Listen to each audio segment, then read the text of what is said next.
je suis libéré. Mes péchés sont pardonnés. Maintenant je suis sauvé.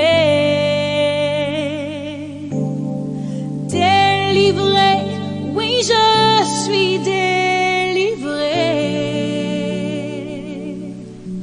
de tous mes ennemis. Jésus m'a libéré. Il n'y a plus de condamnation, plus de condamnation. Jésus-Christ a payé. Séminaire évangélique du mois de juillet 2020. Thème: la guérison spirituelle. Mythe ou réalité, mensonge ou vérité. Second enseignement: entre le spirituel et le naturel, qu'est-ce qui est réellement plus efficace et doit par conséquent être mis en avant en matière de guérison? Je reprends. Entre le spirituel et le naturel, qu'est-ce qui est réellement plus efficace et doit par conséquent être mis en avant en matière de guérison? Orateur Abraham Ranké, votre humble serviteur, ministre du Seigneur Jésus-Christ, dispensateur de la bonne nouvelle. Bien-aimé, il est indispensable, je dirais même crucial et vital, que nous puissions répondre clairement à cette question aujourd'hui pour deux raisons primordiales. 1. Les chrétiens qui prônent la guérison spirituelle sont de plus en plus décriés, critiqués et discrédités. Plusieurs groupes religieux se revendiquant de Christ, mais ne croyant pas au pouvoir spirituel, les accusent d'être déconnectés de la réalité. C'est-à-dire qu'ils continuent de vivre comme si on est au Moyen-Âge, alors qu'il y a les hôpitaux. De vendre une utopie aux gens et de donner de faux espoirs aux malades atteints de maladies incurables. Parce que certains groupes religieux se revendiquant de Christ, mais qui ne croient plus à la guérison spirituelle, disent de ceux qui y croient. 2. Malgré le fait que de nombreuses maladies, en face desquelles la médecine et le naturel ont clairement montré leur impuissance, continuent de décimer des milliers de vies, les enfants de Dieu ne recourent pas promptement à la guérison spirituelle. Preuve qu'ils ne connaissent pas sa puissance. Pour régler les problèmes de toute nature qu'ils rencontrent au quotidien, les gens ont toujours recherché les moyens les plus efficaces. Donc quand un homme a un problème et que ce problème-là l'empêche d'être à l'aise, pour le régler, il cherche toujours le moyen le plus efficace.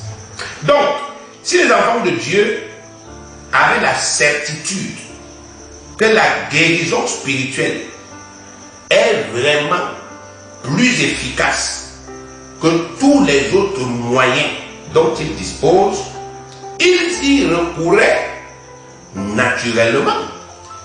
Ils recourraient à la guérison spirituelle le plus naturellement du monde, car personne n'a jamais aimé la maladie. Si aujourd'hui l'Église le corps de Christ était pleinement convaincu que la guérison spirituelle est à 7000% efficace. Alors, tous ceux qui sont malades dans cette église recourraient à cette guérison le plus naturellement du monde. Pour répondre à cette question, à savoir lequel du naturel ou du spirituel est le moyen de guérison le plus efficace, nous allons une fois de plus référer à la seule source abondamment et absolument fiable dont nous disposons sur cette terre, c'est-à-dire la parole infaillible de Dieu. En tant que créateur des cieux et de la terre, lui seul peut et doit nous communiquer avec exactitude et précision toutes les informations dont nous avons besoin pour déterminer clairement ce qu'il faut réellement croire quant à la guérison spirituelle. Et référer à une autre source, alors que nous disposons de la parole du Créateur, serait faire preuve d'un très grand manque de discernement. Vous ne pouvez pas avoir la parole de Dieu, la parole de celui qui a créé la terre, et puis vous laissez ça pour aller chercher des réponses ailleurs. Aujourd'hui, bien aimé, vous ne pouvez pas avoir le mode d'emploi de votre téléviseur et vous le laissez pour aller, n'est-ce pas, effectivement, chercher ailleurs l'intelligence pour le manipuler. Si le type qui a fabriqué ça a accompagné cet appareil d'un mode d'emploi, vous n'avez qu'à référer à ça. Et vous ne serez plus dans la confusion au sujet de son fonctionnement. De la même manière, quand il y a quelque chose qui ne va pas dans l'église, le corps de Christ, quand il y a confusion, quand il y a débat, on rentre dans la parole. Mais avec humilité, je précise, parce que, vous savez, aujourd'hui, beaucoup de groupes religieux font ce qu'on appelle l'apologétique. Donc la défense de leur religion. Donc ils viennent dans la parole de Dieu avec des idées déjà arrêtées. Et ils viennent donc chercher des versets bibliques qui correspondent à leur dogme, à leur doctrine, à leurs enseignements. Quitte à sortir ces versets de leur contexte et à leur faire dire ce qu'ils ne disent pas en réalité. Cela, ce n'est pas notre démarche. Notre démarche, c'est une démarche ouverte. Nous examinons tous les textes bibliques en rapport avec la question qui se pose. Nous ne sélectionnons pas les textes. Il n'y a pas de textes que nous excluons. Nous examinons tous les textes de la Genèse jusqu'à l'Apocalypse pour voir ce qu'ils disent. Ça s'appelle un développement narratif. Donc, nous cherchons, nous prenons les textes qui parlent de la guérison spirituelle et nous les mettons ensemble pour voir si ces textes-là nous révèlent une seule vérité qui se complète ou bien alors s'il y a des contradictions. Et lorsque nous sommes honnêtes, nous allons nous rendre compte que les textes bibliques qui parlent des faits ou bien des choses identiques ne se contredisent jamais, mais ils se complètent toujours. Donc vous ne pouvez pas lire les textes bibliques qui parlent de la guérison spirituelle et vous voyez qu'ils se contredisent. Non, ils ne vont jamais se contredire, ils vont toujours, n'est-ce pas, se compléter. Et ce n'est qu'à l'issue d'une telle démarche que nous pouvons avoir, bien aimé, des réponses. Entre le spirituel et le naturel, en matière de guérison, que doit-on mettre en premier? Qu'est-ce qui doit être la norme? C'est ça la vraie question. 1. En nous replongeant dans le contexte des origines, c'est-à-dire au commencement, ce qui s'est passé au commencement, nous notons qu'au commencement, justement, quand tout était encore parfait et que l'homme ne courait aucun risque de maladie, Dieu lui a quand même donné son esprit pour lui permettre, je cite, de dominer sur tout ce qu'il avait créé. Vous ne devez pas faire perdre le fil. Nous sommes en train d'examiner les Saintes Écritures pour savoir entre les moyens naturels de guérison et le moyen spirituel, quel est le moyen qui est le plus efficace et qui doit donc primer sur l'autre, qui doit être la norme. C'est ce que nous sommes en train de, n'est-ce pas, effectivement, de chercher à savoir, mais à travers les Saintes Écritures. Et là, notre première escale, c'est les origines.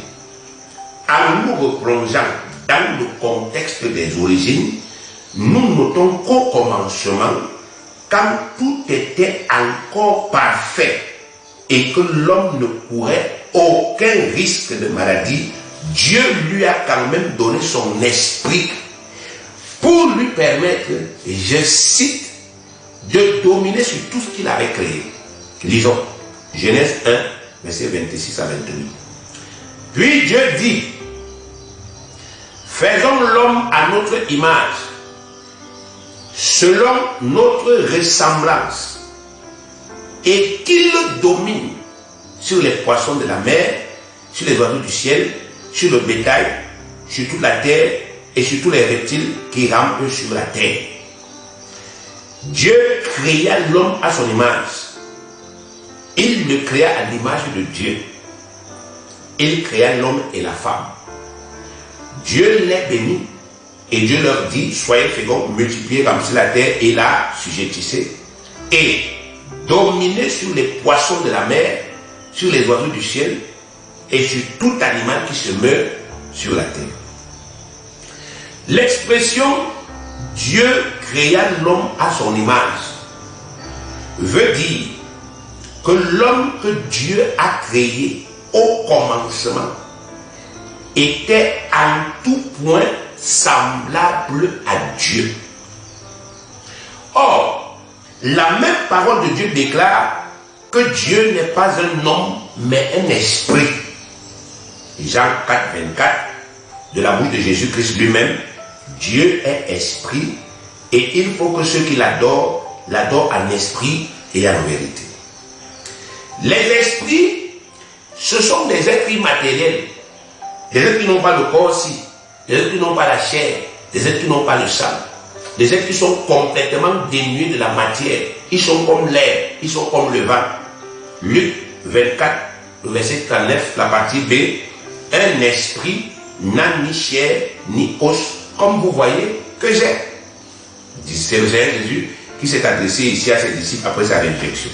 Donc, la ressemblance entre Dieu et l'homme du commencement n'était pas physique, mais spirituel.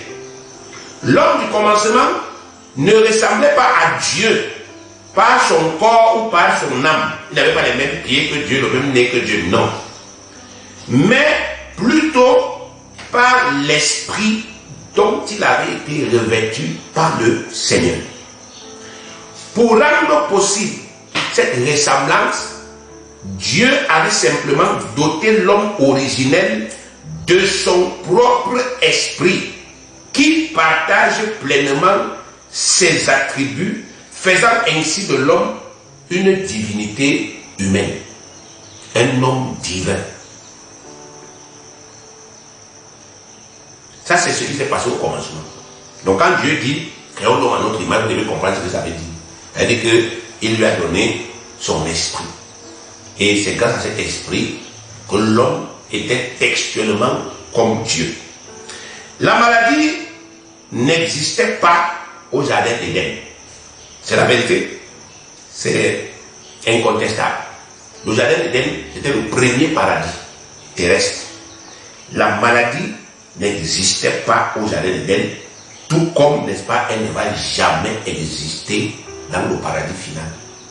Elle n'existait pas au jardin d'Éden parce que tout ce que Dieu avait créé à l'origine était en parfait état et ça fonctionnait bien. Genèse 1, verset 31, Dieu vit tout ce qu'il avait fait Et voici, cela était très bon. Très, c'est le superlatif absolu. Donc c'était parfait. Ainsi, il y a un soir, il y a un matin, je fus le 6e jour. Tout ici veut dire vraiment tout, sans aucune exception. Tout ce que Dieu avait créé au commencement, à savoir l'homme lui-même, les animaux, les oiseaux, les poissons, les insectes, les végétaux, les minéraux, même les microbes et les bactéries. Bref, tous les éléments de la création originelle de Dieu, sans aucune exception, étaient parfaits. Sans aucune impureté, ni aucune malformation, et fonctionnaient harmonieusement. Voilà le contexte. L'homme possédait une santé parfaite. Et rien dans la création originelle ne pouvait le rendre malade. Rien. Et il y a l'homme du commencement. Adam ne pouvait pas tomber malade au sens propre. Ni à cause de la nourriture, ni à cause de l'eau, ni à cause de l'air. Il ne pouvait pas tomber malade, ni à cause d'un microbe, ni à cause d'une bactérie. Parce que même les microbes, même les bactéries étaient, n'est-ce pas, effectivement, des créatures parfaites. Les microbes, sous leur forme originelle, n'étaient pas pathogènes. C'était pas pathogène. Mais ils étaient utiles à l'homme. L'eau que l'homme buvait était bonne. L'air qu'il respirait était pur. La nourriture qu'il mangeait était saine. Genèse 2, verset 9. L'Éternel Dieu fit pousser du sol des arbres de toute espèce, agréables à voir et bons à manger. Donc, le risque de maladie était de 0 dans le jardin d'Éden. Adam ne pouvait pas tomber malade. La probabilité que l'homme du commencement tombe malade dans le contexte dans lequel il vivait était nulle. Il n'y avait absolument aucun risque parce que tout était parfait. Mais, bien aimé, malgré ce risque 0, Dieu lui a quand même donné le Saint-Esprit pour s'assurer qu'il domine effectivement sur tout le reste de sa création. Tout ici inclut même les microbes, même les virus, même les bactéries. C'est ce que Dieu lui m'a dit. Quand il lui donne le Saint-Esprit là, il lui a dit que c'est pour que tu domines. Puis Dieu dit, faisons l'homme à notre image, selon notre ressemblance, et qu'il domine sur les poissons de la mer, sur les oiseaux du ciel, sur le bétail, sur toute la terre, et sur tous les reptiles qui rampent sur la terre. Dominer veut littéralement dire prévaloir sur, être au-dessus d'eux, être plus fort qu'eux, etc.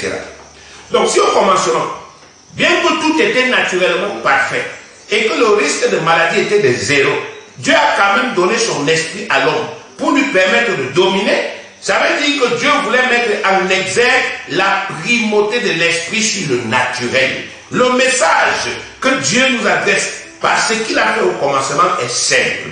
Mes enfants, même quand les conditions humaines et naturelles sont parfaites, vous devez toujours mettre en premier l'esprit que je vous ai donné, car lui seul vous garantit de prévaloir en tout temps sur le mal, sur toutes ses formes. Oui, bien aimé, à travers ces récits simples de la création, quand on s'arrête un peu, Dieu se révèle. Mais bien aimé, où est la nécessité de donner un vaccin à quelqu'un qui ne peut pas tomber malade? Quelle est la nécessité? Quelle est la nécessité de donner une immunité à quelqu'un qui ne peut pas tomber malade? Il est dans un contexte où il ne peut pas être malade. Il ne peut pas. Il ne peut pas avoir la toux. Il ne peut pas avoir le rhume. Il ne peut pas avoir la fièvre. Tout est parfait. Lui-même, il est parfait.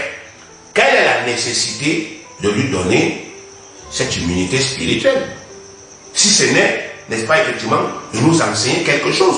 Dieu voulait nous enseigner quelque chose. Parce que avant de lui donner l'esprit, il dit, je te donne ça pour que tu domines. Voilà ce qui va te permettre de dominer. Bien aimé, depuis le commencement, Dieu lui-même nous montre que mettez en avant l'esprit que je vous ai donné. Parce que c'est grâce à lui que vous pouvez dominer. Et vous savez, c'est le but de la Genèse. La Genèse, bien aimé, ce qui s'est passé au commencement, ça exprime ce que Dieu voulait faire. Quel était son plan originel. Donc la Genèse, bien aimé, ça nous parle du plan originel de Dieu. Et Dieu n'a jamais changé ce plan. La volonté de Dieu est toujours que nous vivions en bonne santé. Vous pouvez dire 3 ans 2. Bien-aimé, je souhaite que tu prospères à tous égards et sois en bonne santé comme prospère l'état de ton âme. Vous voyez, c'est aussi clair que ça. Si au jardin d'Éden, le risque de maladie était de 0, mais Dieu a quand même donné le Saint-Esprit à l'homme et il lui a dit que c'est par ça que tu vas dominer, c'était pour nous donner un message. C'est uniquement par l'Esprit que nous pouvons prévaloir. C'est uniquement par l'Esprit que nous pouvons dominer sur tout. Donc l'Esprit doit être mis en avant sur tout, même dans le cadre de la santé. 2. Bien que les scientifiques affirment le contraire, et c'est tout à fait naturel, la science n'a pas les yeux de l'esprit. La science ne connaît pas ce que nous connaissons. La science ne voit pas ce que nous voyons. Et la science ne peut pas ce que nous faisons. C'est tout à fait normal, bien aimé. Et nos méthodes ne sont pas des méthodes scientifiques. Ça, c'est quelque chose, il n'y a même pas de débat là-dessus. Donc, bien aimé, la science, ça va de soi que si il y a débat entre le spirituel et le scientifique ne va jamais cautionner ce que nous disons. Et ça ne veut pas dire qu'il est malhonnête, ça ne veut pas dire qu'il est mauvais, ça ne veut pas dire qu'il est méchant. Ça veut simplement dire que quand lui il examine les choses, il s'en tient à ce qu'il voit, il s'en tient à ce qu'il touche, il s'en tient à ce qu'il démontre.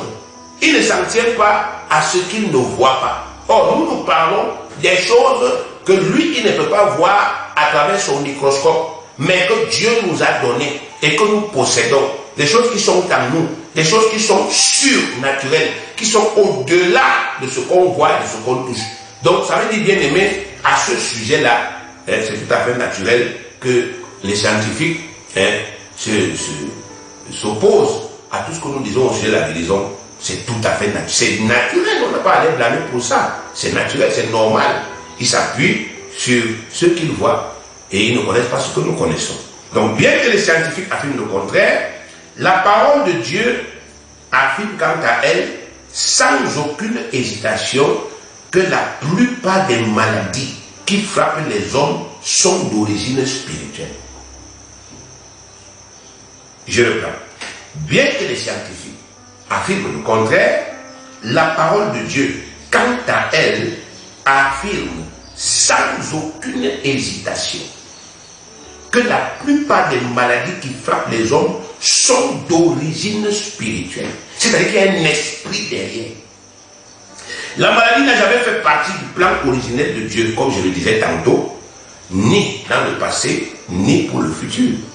Apocalypse 21, verset 4 qui parle du paradis, dit ceci: il essuiera toute larme de leurs yeux, et la mort ne sera plus, et il n'y aura plus ni deuil, ni cri, ni douleur, car les premières choses ont disparu. Voilà le plan futur de Dieu. Vivre dans le paradis, comme cela était au commencement pour Adam et Ève.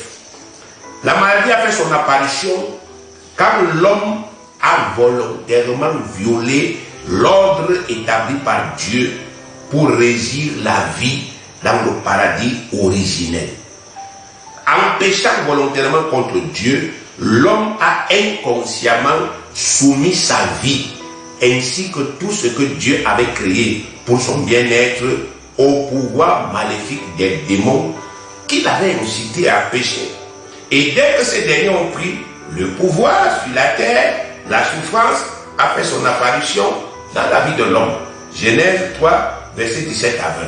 Et il, c'est-à-dire Dieu, dit à l'homme: puisque tu as écouté la voix de ta femme et que tu as mangé de l'arbre au sujet duquel je t'avais donné cet ordre, tu n'en mangeras point. Le sol sera maudit à cause de toi. C'est à cause de peine que tu en tireras ta nourriture tous les jours de ta vie. Il te produira des épines et des ronces, et tu mangeras de l'herbe des champs. C'est à la suite de ton visage que tu mangeras du pain, jusqu'à ce que tu retournes dans la terre, d'où tu as été pris, car tu es poussière, et tu retourneras dans la poussière. Donc, nous pouvons déduire sans crainte de nous tromper, bien-aimés, que la maladie, quelle que soit la forme qu'elle prend, quelle que soit sa manifestation, est d'abord et avant tout une œuvre démoniaque. Cela peut paraître incongru. Vous savez, Bien-aimé, avoir la foi ne consiste pas à chercher l'approbation du monde. La Bible dit que l'homme naturel, l'homme animal, ne comprend rien aux choses de l'Esprit de Dieu. Quelqu'un qui n'a pas reçu la grâce d'être éclairé et illuminé par le Saint-Esprit ne peut rien comprendre à ce que nous disons. Je ne m'attends pas à ce que le monde entier, n'est-ce pas, effectivement, adhère à ce que je dis. Je prêche comme ça parce que c'est d'abord la vérité, parce qu'il faut que cela soit prêché pour que ça serve de témoignage, et parce qu'il y a dans ce monde des gens qui ont soif de cette vérité. Cette vérité, bien aimée, est une réponse que plusieurs personnes attendent.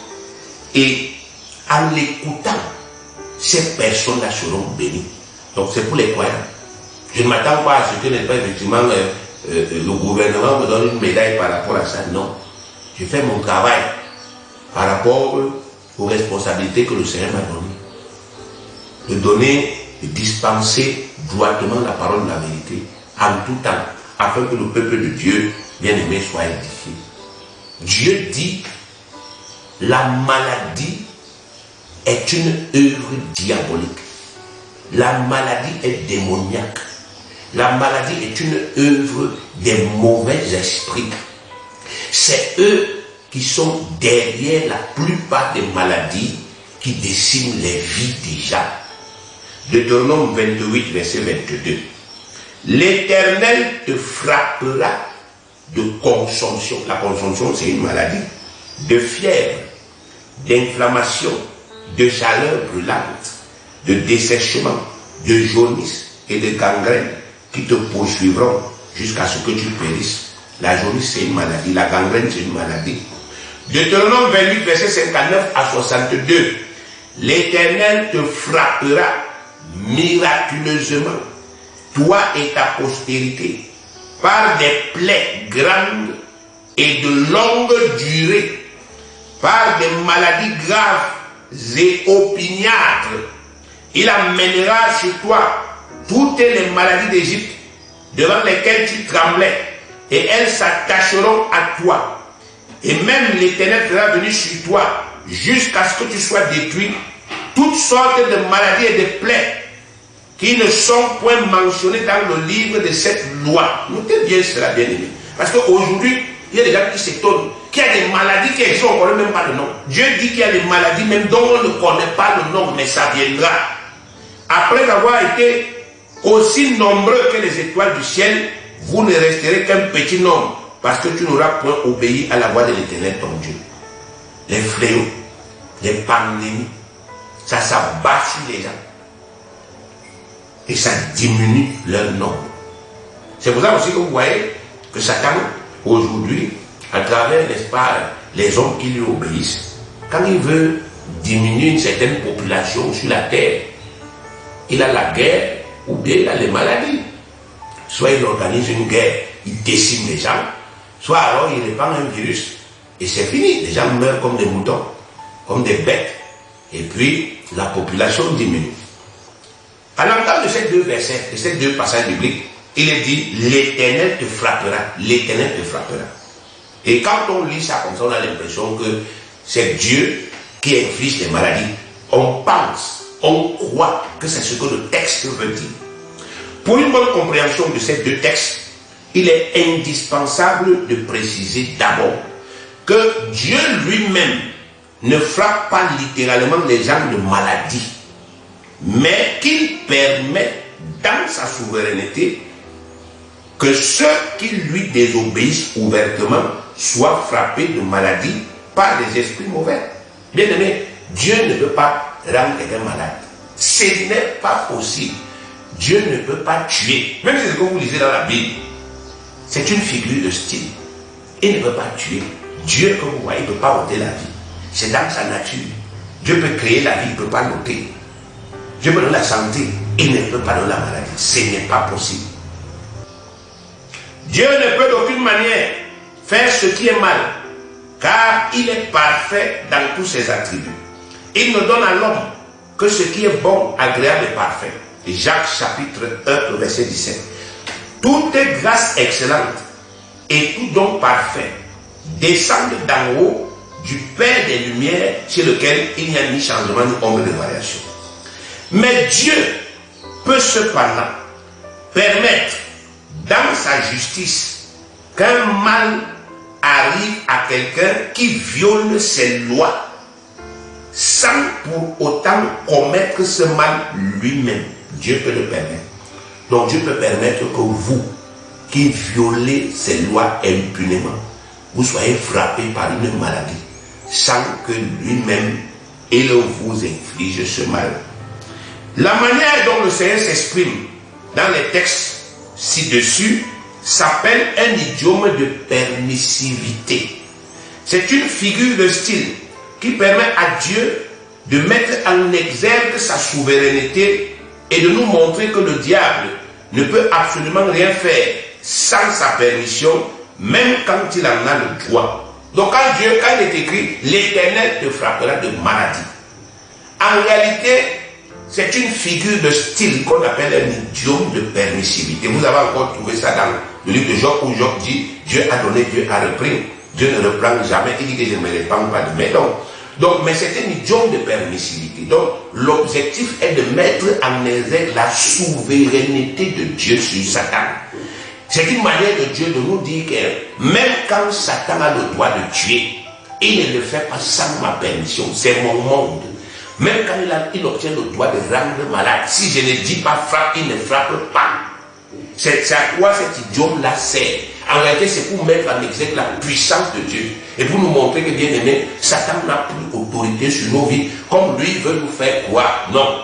S'il nous frappe, s'il frappe les enfants de Dieu, c'est avec la permission de Dieu. C'est parce que ces enfants de Dieu-là, bien aimés, par la vie qu'ils mènent, ils sont arrivés à un point où eux, ils ont incité Dieu à permettre qu'ils soient frappés. C'est tout. Par conséquent, de même que le juste juge, le juge qui est juste, qui prononce des sentences justes, ne peut pas être tenu pour responsable de la condamnation d'un malfaiteur, parce que c'est lui qui a prononcé la sentence.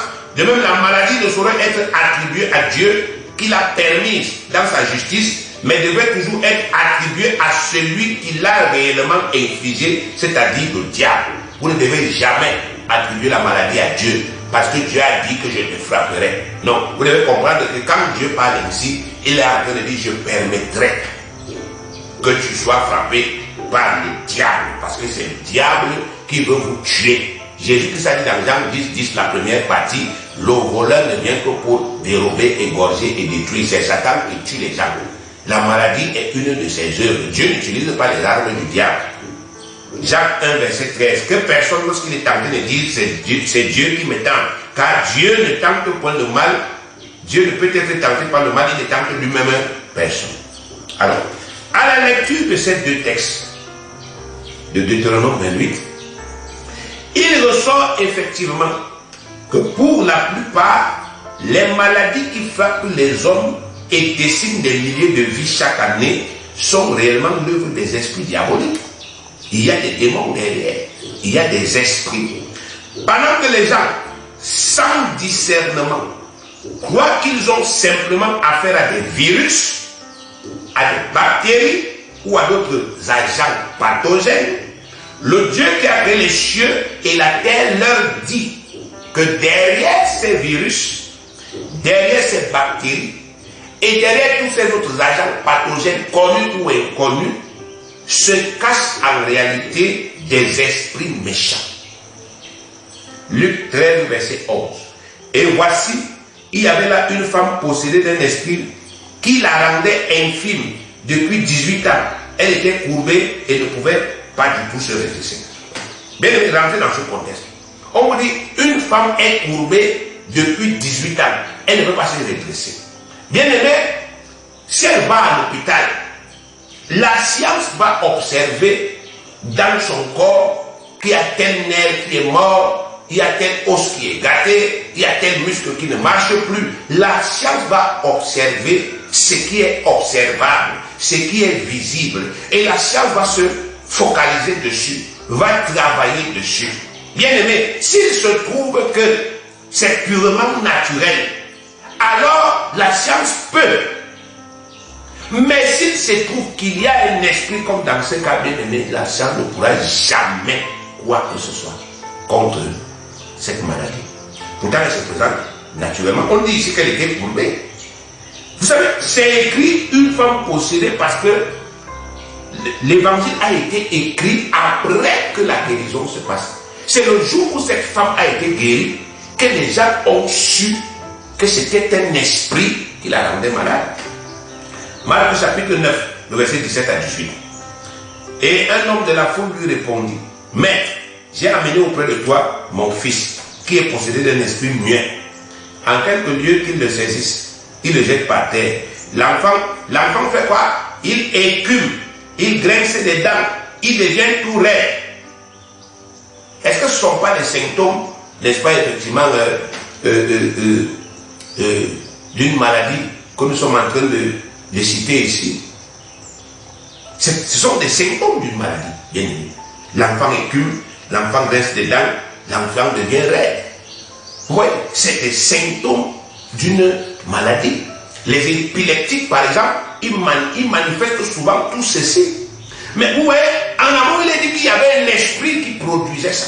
Donc, le message ici, je peux, n'est-ce pas, effectivement continuer et je vais vous montrer qu'il y a plusieurs versets dans la Bible qui vous disent que la plupart des maladies sont d'origine spirituelle.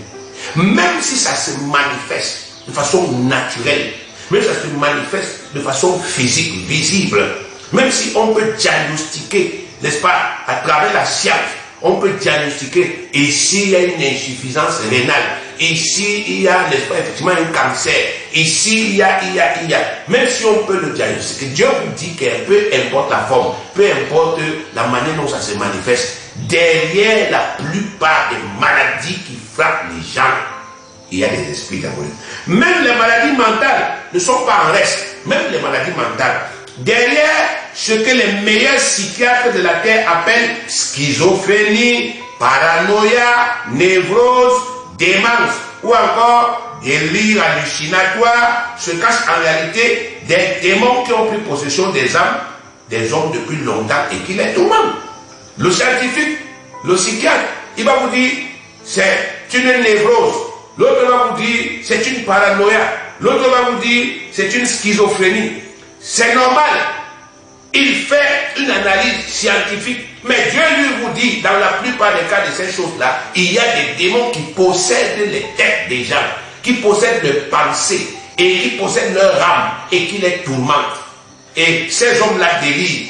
Et vous avez l'impression, n'est-ce pas, effectivement, que c'est naturel. Disons, il y a eu un choc, il y a eu un traumatisme, ainsi de suite. Mais Dieu vous dit non, il y a des esprits. Marc chapitre 5. Au verset 1 à 15. C'est un peu long, mais nous allons lire. Ils arrivèrent à l'autre bord de la mer, dans le pays des Gadaréniens.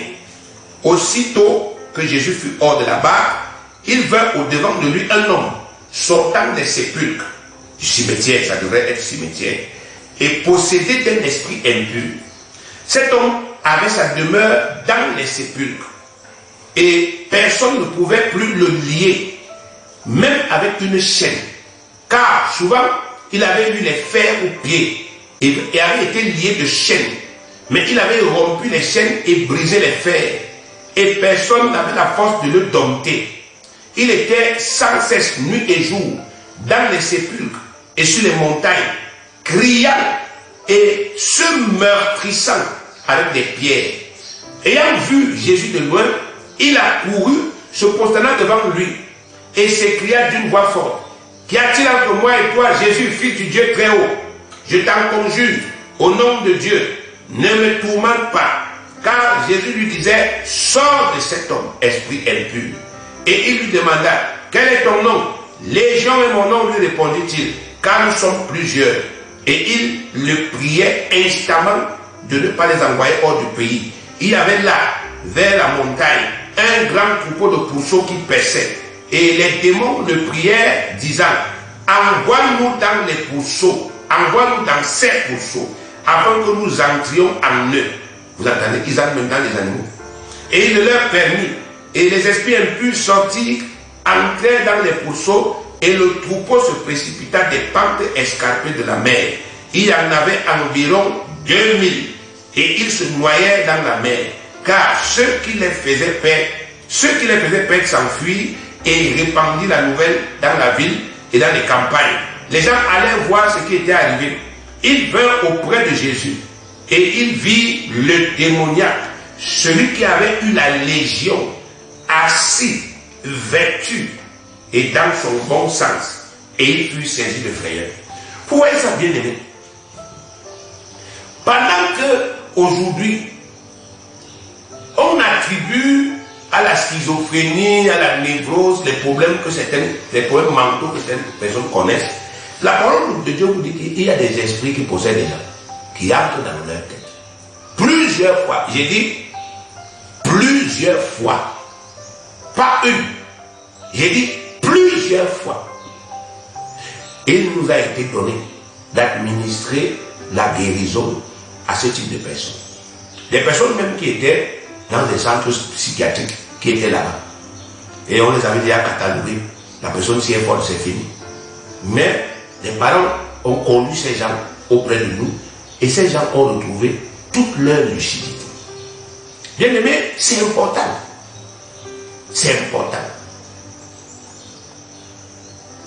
Dieu, à travers ces récits, veut nous faire comprendre que chaque fois que nous allons rester centrés, concentrés, focalisés sur le naturel, sur ce qu'on voit, sur ce qu'on touche, sur ce qui est démontrable scientifiquement, nous serons limités et nous ne pourrons pas accéder à une vraie guérison. C'est la raison pour laquelle, malgré tous les efforts scientifiques et techniques que les hommes ont accomplis jusqu'ici, avec de bonnes intentions, ils ne sont jamais parvenus ni à éradiquer la maladie, ni à la contrôler, et encore moins à s'immuniser parfaitement contre elle. Leur erreur réside dans le fait qu'ils occultent consciemment ou pas l'origine spirituelle de la maladie et ne se limitent qu'à la science. Or, quand les esprits diaboliques sont mis en cause, la meilleure des sciences du monde est inutile. N'importe quel médecin va vous le dire. Et quand une maladie est spirituelle, faites toute votre médecine dessus. Ça doit servir à quoi? À rien. Donc, le message de notre Père, à travers ce récit est clair. Notre lutte est strictement spirituelle. Éphésiens 6:12. Car nous n'avons pas lutté contre la chair et le sang, mais contre les dominations, contre les autorités, contre les princes de ce monde des ténèbres, contre les esprits méchants dans les lieux célestes. Donc aujourd'hui, au lieu que les enfants de Dieu, bien aimés, se laissent, n'est-ce pas, endormir par toutes les croyances que Satan répand sur cette terre actuellement, ou sur la guérison spirituelle, ils doivent revenir à la parole. C'est malgré tous les efforts de la science, bien aimé, malgré tous les efforts des scientifiques, malgré tout ce que les hommes font, s'ils ne sont pas parvenus jusqu'à présent à éradiquer la maladie de cette terre, s'ils ne sont pas parvenus à trouver une immunité parfaite contre la maladie, c'est un message. C'est pour vous dire que la science ne peut pas. Aujourd'hui, chaque fois qu'une maladie apparaît, les scientifiques doivent se battre pour trouver un traitement et pour trouver une immunité.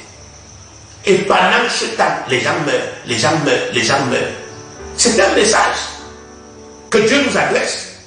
Il dit que vous me laissez de côté, vous vivez sur ma terre, dans mon monde, vous tenez plus compte de ce que je dis, quoi. J'ai créé ma terre, et mais qui parmi nous était là quand Dieu créé? C'est vrai qu'il y a cette branche de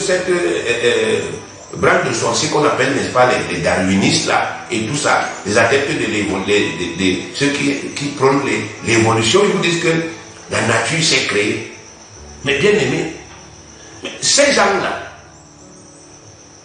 je ne sais même pas si on doit les appeler des fous.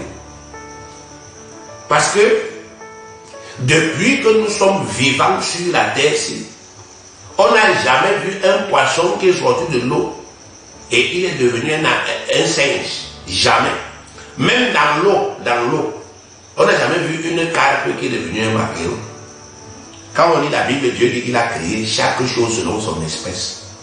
Et qu'il peut avoir des évolutions au sein d'une espèce.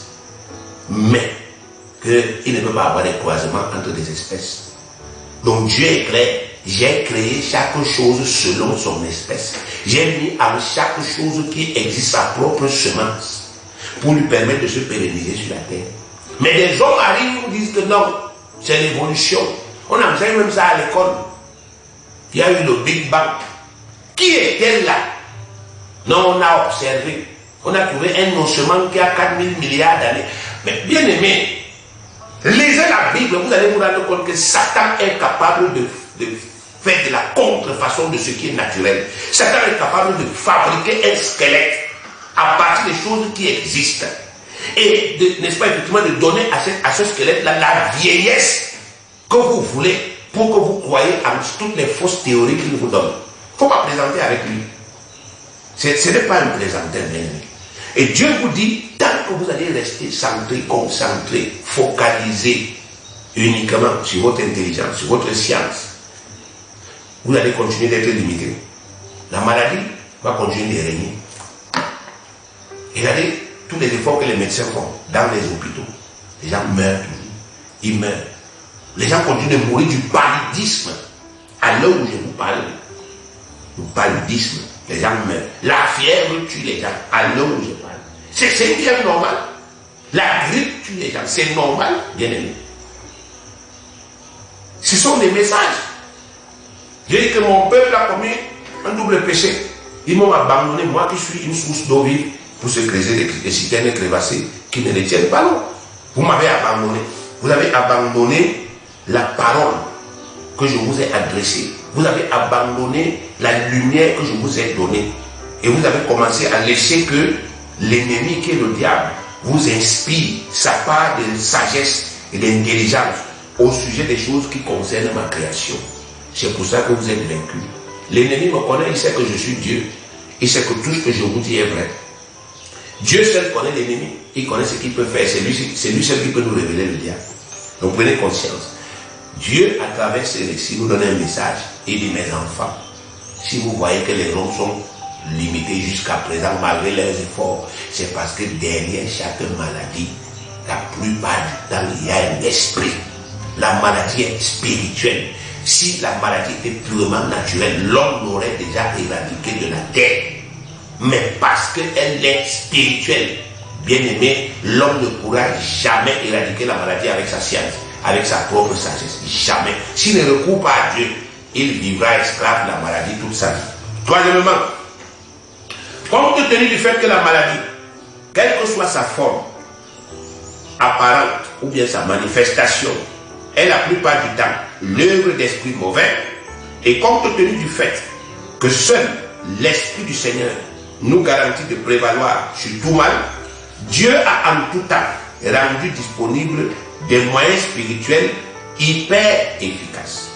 Dieu, tenant compte du fait que la maladie est d'abord spirituelle, bien aimé, il a rendu en tout temps des moyens spirituels hyper efficaces et archi simples pour nous guérir.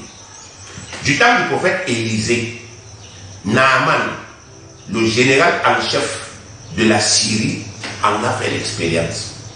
Il était lépreux et il a été guéri surnaturellement de sa lèpre. 2 Rois chapitre 7, du verset 1 au verset 3, il est d'abord écrit: Naaman, chef de l'armée du roi de Syrie, jouissait de la faveur de son maître et d'une grande considération. Car c'était par lui que l'Éternel avait délivré les Syriens. Mais cet homme, fort et vaillant, était lépreux. Or, les Syriens étaient sortis par troupes et ils avaient amené captive une petite fille du pays d'Israël qui était au service de la femme de Naaman. Et elle dit à sa maîtresse: oh, si mon Seigneur était auprès du prophète qui est à Samarie, le prophète le guérirait de sa lèpre. Écoutez ce que une esclave israélite dit à sa maîtresse.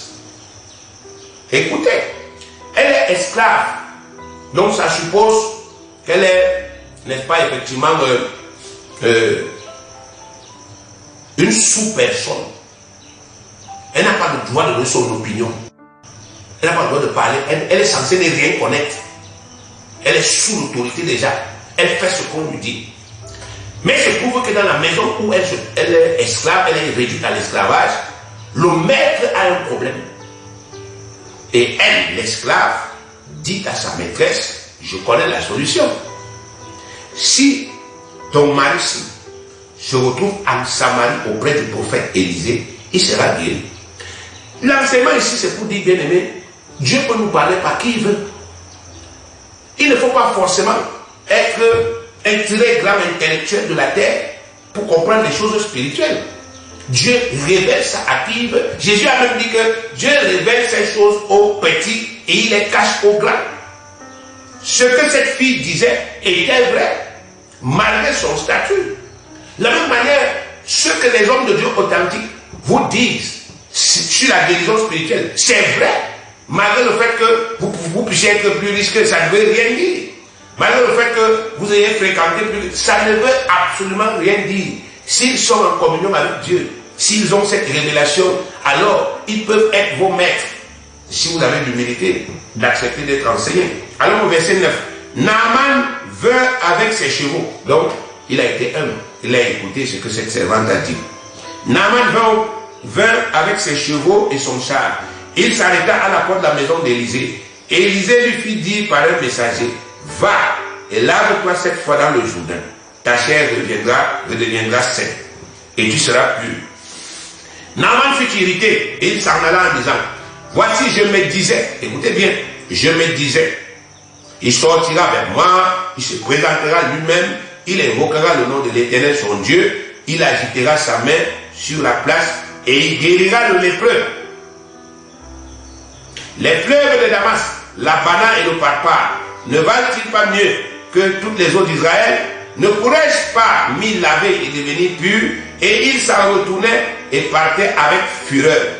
Mais ses serviteurs s'approchèrent pour lui parler et dit, mon père, si le prophète tu demandais quelque chose de difficile, ne l'aurais-tu pas fait? Combien plus dois-tu faire ce qu'il t'a dit? Lave-toi et tu seras pur. Il descendit alors de se plongea 7 fois dans le Jourdain, selon la parole de l'homme de Dieu, et sa chair redevint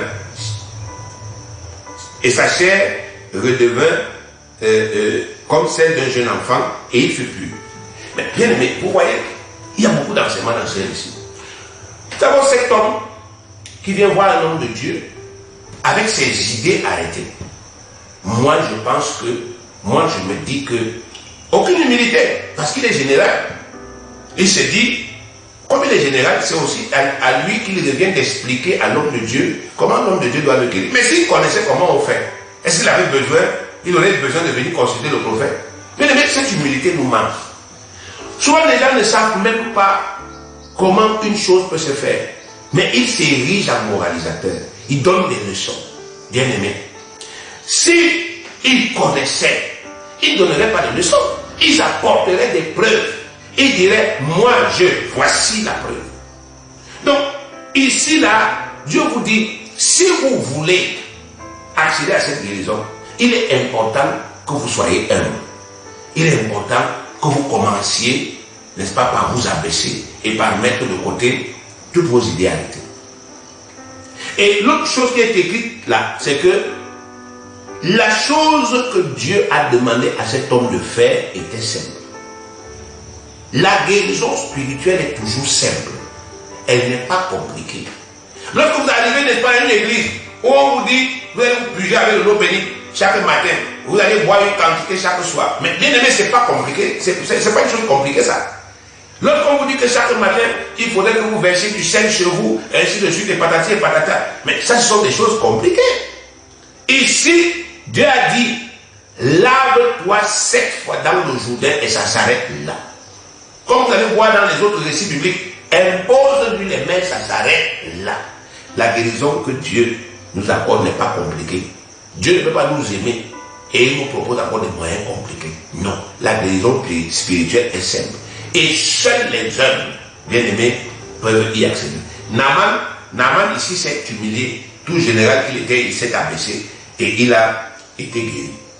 Donc, Si nous aussi nous le faisons, bien aimés, cela, nous allons aussi obtenir les mêmes résultats parce que Dieu ne fait pas exception de personne. Donc, la Bible dit que et sa chair redevint comme la chair d'un jeune enfant. Imaginez, bien aimé, l'impact d'une telle puissance de guérison pour tous les malades qui ploient actuellement sous le lourd fardeau des maladies incurables. Quelle grande joie les gens auront de recouvrer du jour au lendemain une santé parfaite, parce que cet homme a été parfaitement guéri avec une si grande simplicité. Et de recommencer à jouir à nouveau de la vie. La Bible dit que c'est encore quoi? Possible, parce que Dieu ne change pas. Malachie 3, 6, car je suis l'Éternel, je ne change pas. Continuons. Pendant la période des évangiles, non seulement Dieu a donné à son Fils unique, comme nous l'avons déjà vu, le pouvoir de guérir tous les malades qui croiraient en lui, mais il a aussi inventé, à côté de ça, il a inventé d'autres moyens de guérison hyper puissants pour restaurer son peuple.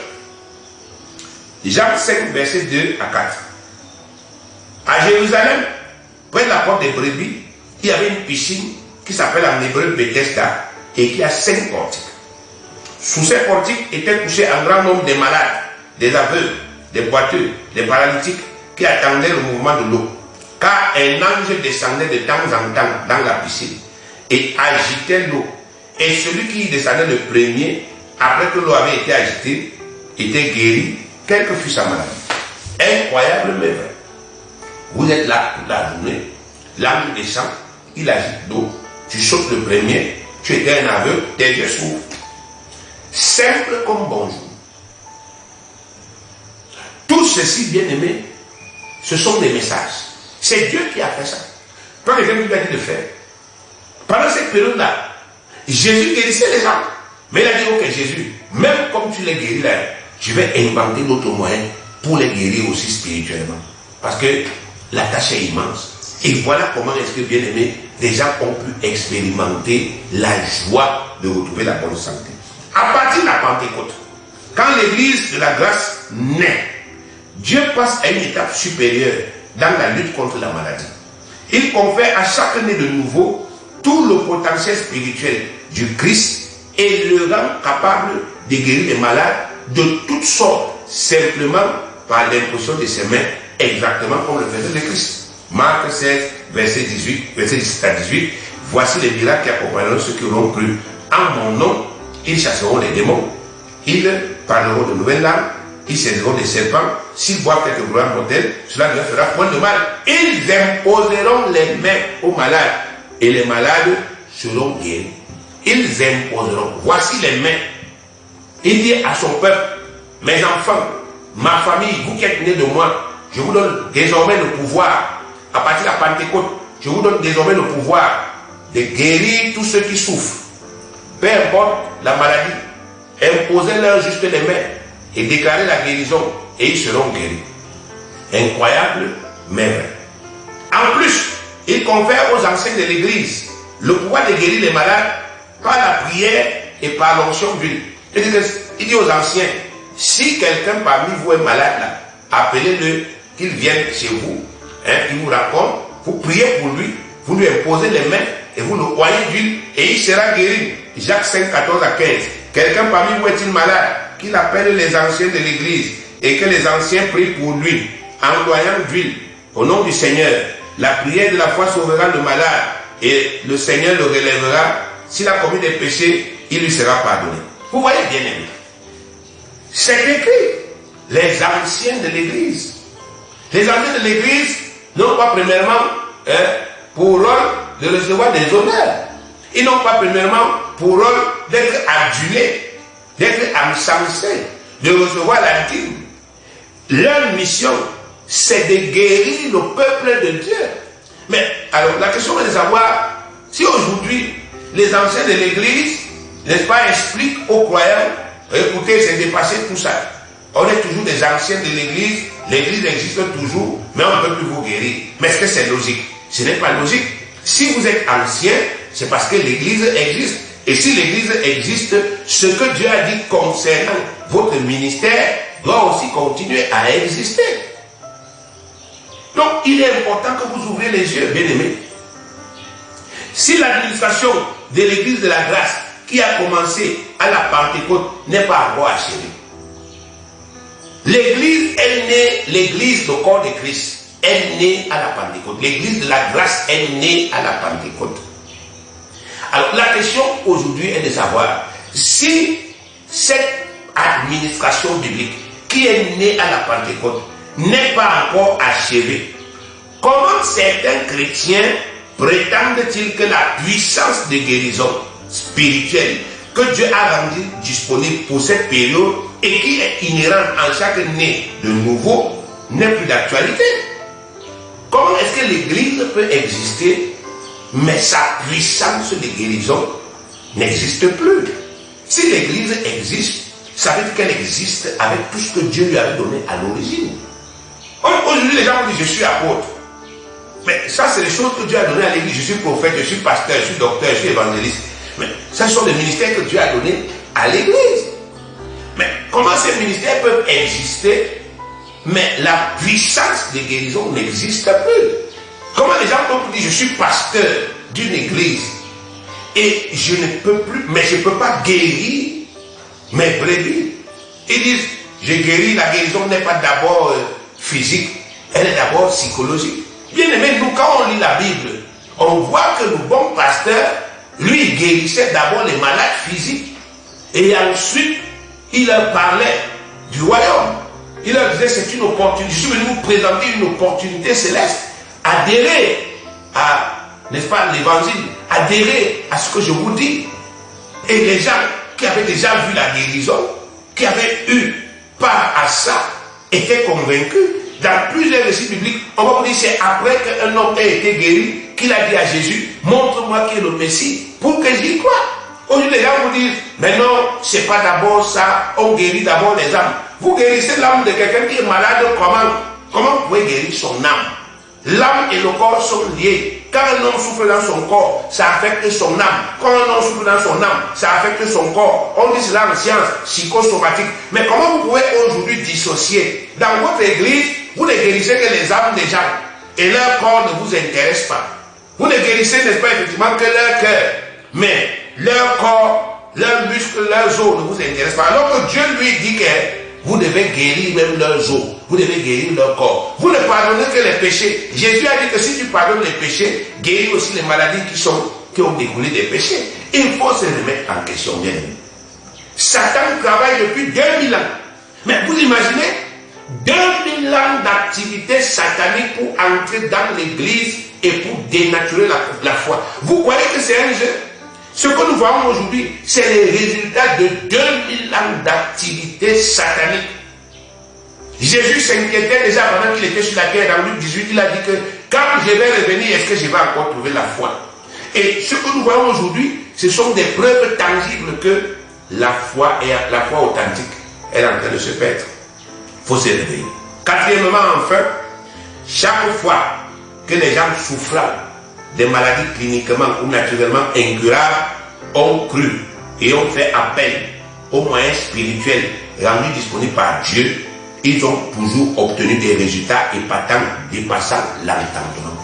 C'est-à-dire, quelqu'un est tombé malade, il a consulté les médecins. Les médecins, avec toute leur bonne volonté, ont essayé de le soigner. Ça n'a pas marché. Il s'est replié, n'est-ce pas, effectivement, chez les naturalistes, les naturopathes. Ils ont fait ce qu'ils ont pu, ça n'a pas marché. Bien aimé, quand cette personne a cru en Dieu ou en Jésus, elle a toujours été guérie. Matthieu chapitre 12, verset 10 à 13. Et voici, il s'y trouvait un homme qui avait la main sèche. Et il s'y trouvait un homme qui avait la main sèche. Ils demandèrent à Jésus, les pharisiens, est-il permis de faire une guérison les jours de sabbat? C'était afin de pouvoir l'accuser. Il leur répondit, lequel d'entre vous, s'il n'a qu'une brebis et qu'elle tombe dans une fosse le jour du sabbat, ne la saisira pour la retirer? Combien un homme ne vaut-il pas plus qu'une brebis? Il est donc permis de faire du bien les jours de sabbat. Verset 13. Alors il dit à l'homme, étend ta main. Il l'étendit et elle devient saine comme l'autre. Là, devant tout le monde, l'Esprit opérant au travers de Jésus-Christ a guéri de façon invisible la main de cet homme. Cette main est redevenue saine. Personne n'a vu comment l'Esprit a fait. Mais l'Esprit a fait tout ce qu'il fallait faire pour que cette main soit guérie. Et les gens ont seulement vu les résultats. Marc 5, verset 25 au verset 29. Or, il y avait une femme atteinte d'une perte de sang depuis 12 ans. Elle avait beaucoup souffert entre les mains de plusieurs médecins. Elle avait dépensé tout ce qu'elle possédait et elle n'avait éprouvé aucun soulagement. Donc c'est possible. C'est possible que, bien aimé, vous fassiez tout ce que la médecine vous demande de faire sans obtenir de soulagement. Ce n'est pas nouveau. Ça ne veut pas dire que les médecins sont mauvais. Ça veut dire que la maladie là les dépasse. Ce n'est pas compliqué. Mais elle était allée plutôt en empirant. Donc au lieu qu'elle rencontre des soulagements, sa situation faisait qu'empirer. Verset 27. Ayant entendu parler de Jésus, elle vint dans la foule par derrière et toucha son vêtement. Car elle disait, si je puis seulement toucher ses vêtements, je serai guérie. Au même instant, la perte de sang s'arrêta et elle sentit dans son corps qu'elle était guérie de son mal. Clair, simple, net, limpide. 12 ans de perte de sang et une seule intervention spirituelle, le mal est réglé. Vous voyez? Bien vu. Et cette femme, quel était son nom? On n'en sait rien. Ce n'est pas à cause de son nom que son récit est là. C'est à cause de sa foi. Parce qu'elle a cru. Et c'est aussi un message qui nous est adressé. Nous aussi, nous pouvons croire. Jean 9, verset 1 à 7. Jésus vit en passant un homme aveugle de naissance. Aveugle de naissance. Ses disciples lui firent cette question. Rabbi, qui a péché, cet homme ou ses parents, pour qu'il soit né aveugle? Donc les disciples, ils savaient déjà que la maladie est une conséquence du péché. Donc derrière chaque maladie, il y a un esprit qui agit pour punir le pécheur. Jésus répondit, ce n'est pas que lui ou ses parents aient péché. C'est pas ça qui est important là maintenant. Mais c'est afin que les œuvres de Dieu soient manifestées en lui.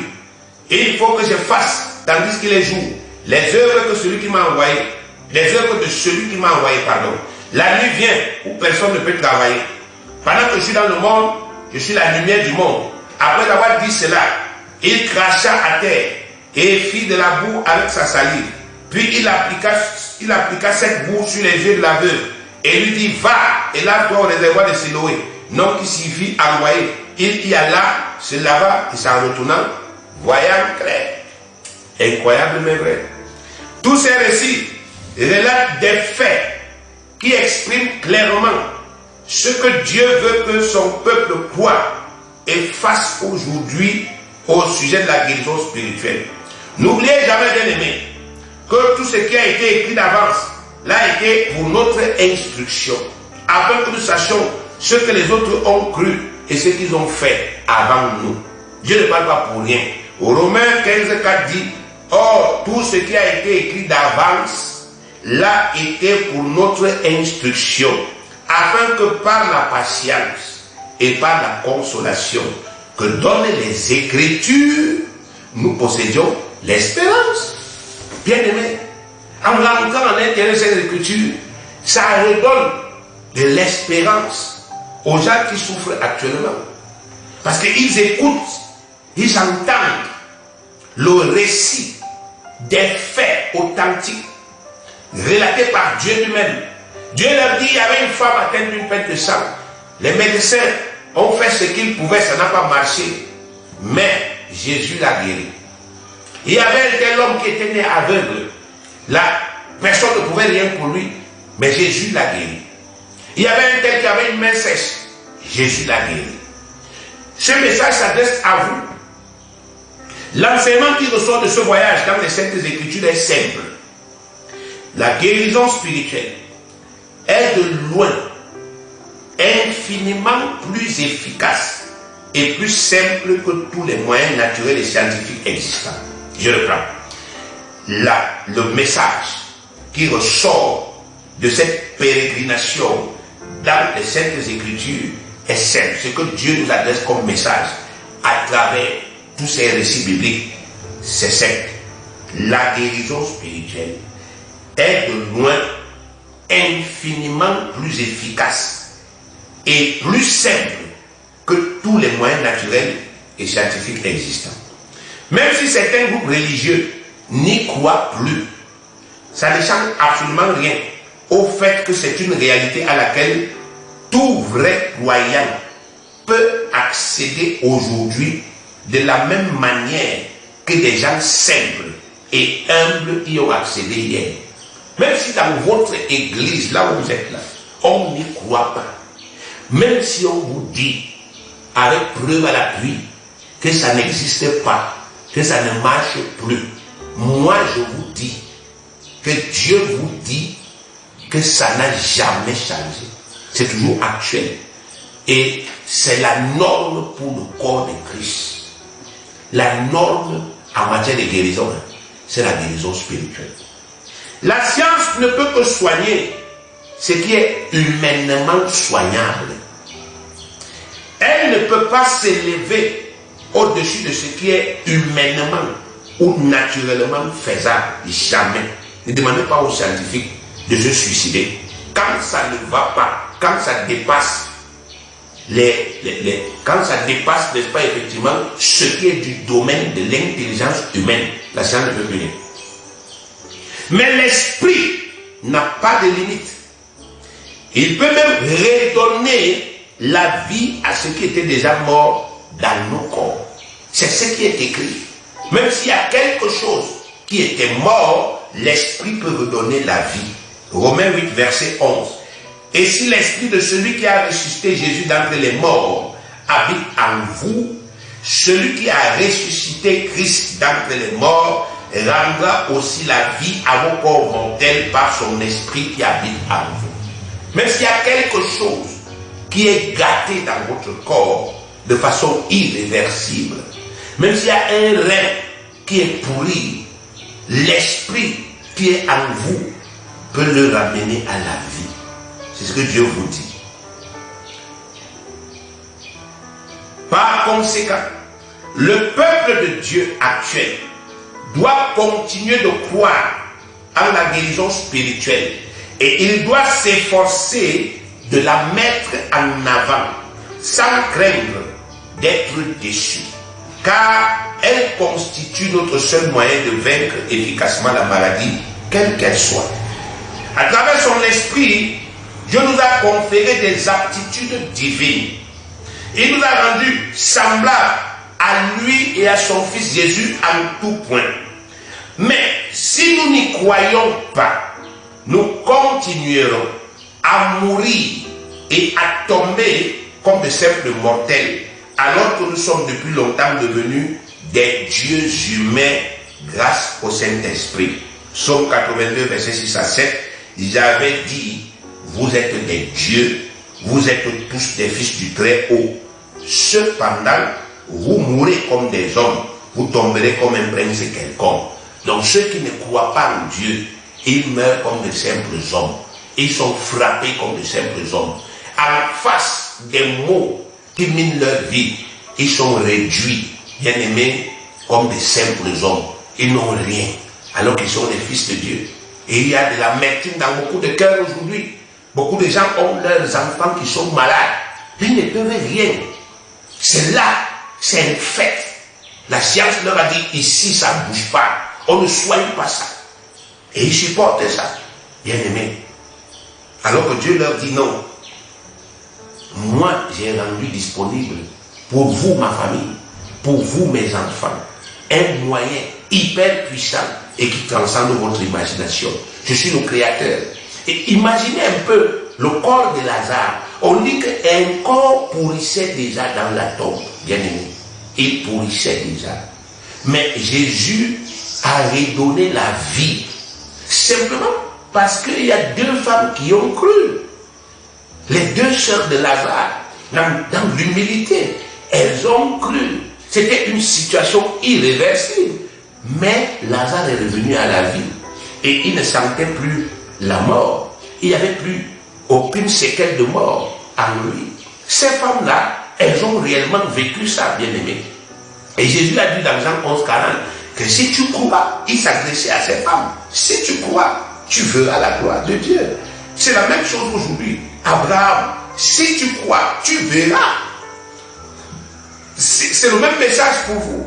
Mais si vous croyez, vous verrez.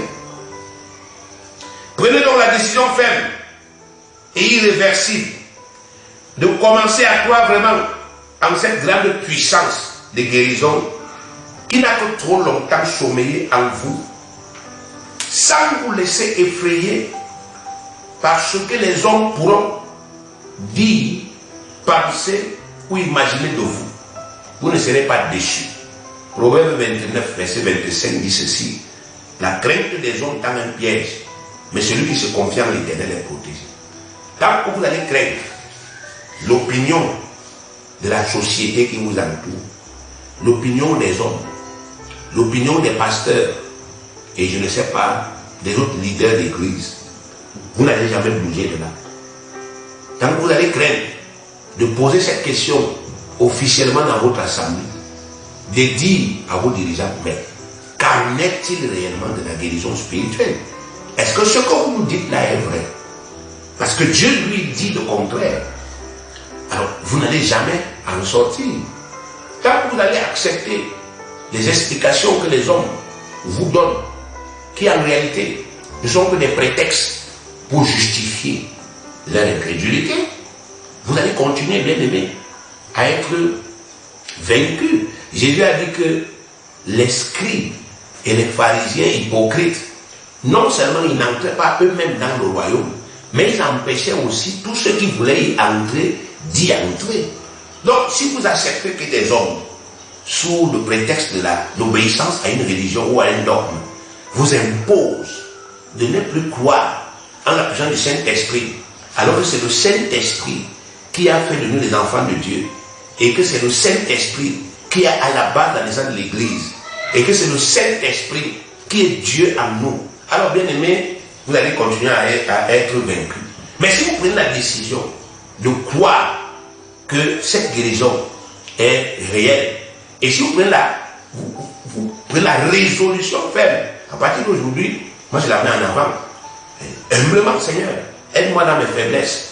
Tu sais que ça fait trop longtemps que j'ai cru en autre chose. Mais aide-moi, je vais sortir de là. Alors vous allez commencer à expérimenter la guérison spirituelle. Vous allez voir comment est-ce que cet esprit opère et vous serez délivré. Donc, à travers tous ces textes bien aimés, le message qui ressort est simple. La guérison spirituelle est le moyen le plus efficace et c'est le moyen qui doit être mis en avant. Même comme le monde actuel, l'église actuelle n'y croit plus, ceux qui sont des Christ doivent le savoir et ils doivent, n'est-ce pas, s'évertuer de le mettre en pratique. Que Dieu vous bénisse.